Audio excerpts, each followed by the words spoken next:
بسم اللہ الرحمن الرحیم۔ معزز سامعین اکرام، السلام علیکم ورحمۃ اللہ وبرکاتہ۔ سامعین اکرام، آج ہم آپ کو بتائیں گے کہ اگر کوئی شخص خواب میں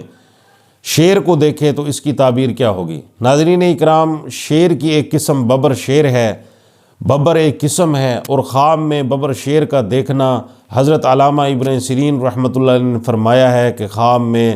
شیر کا دیکھنا قوی اور دلیر دشمن کی دلیل ہے، لیکن وہ کریم بھی ہے اور مہربان بھی ہے۔ اگر دیکھے کہ شیر کے ساتھ اس کی لڑائی ہوئی ہے اور شیر نے اس کو مار دیا ہے یا اس پر غالب رہا ہے، تو اس کی تعبیر یہ ہے کہ دشمن بھی اس پر غالب آئے گا اور دشمن اس پر غالب رہے گا اور اس کو نقصان پہنچائے گا۔ اگر کوئی شخص خواب میں دیکھے کہ شیر کے ساتھ اس کی لڑائی ہوئی ہے لیکن شیر کو اس نے مغلوب کر دیا ہے اور یہ شیر پر غالب رہا ہے، تو اس کی تعبیر یہ ہے کہ اپنے دشمن کو کامیاب نہیں ہونے دے گا، اس کے مقاصد پورے نہیں ہونے دے گا۔ اور اگر دیکھے کہ شیر کے ڈر سے یہ بھاگ گیا ہے، تو اس کی تعبیر یہ ہے کہ اپنے دشمن سے امن میں رہے گا اور خوف میں نہیں رہے گا اور اس کی بچت ہو جائے گی۔ حضرت ابراہیم کرمانی رحمۃ اللہ نے فرمایا ہے کہ اگر کوئی شخص خواب میں شیر کی ہڈیاں یا کھال یا بال دیکھے تو اس کی تعبیر یہ ہے کہ اس کو بہت سا مال ملے گا اور خیر و منفیت پائے گا۔ اور اگر کوئی شخص خواب میں دیکھے کہ شیر کے اوپر بیٹھا ہے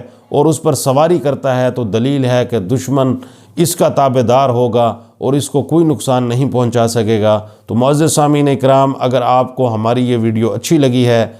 تو آپ نے ابھی تک ہمارا چینل سبسکرائب نہیں کیا، تو آپ سے گزارش ہے کہ آپ ہمارے چینل کو ضرور سبسکرائب کریں اور بیل آئیکن کو بھی دبا دیں تاکہ مزید ہماری اچھی ویڈیوز آپ تک پہنچتی رہیں۔ السلام علیکم ورحمۃ اللہ وبرکاتہ۔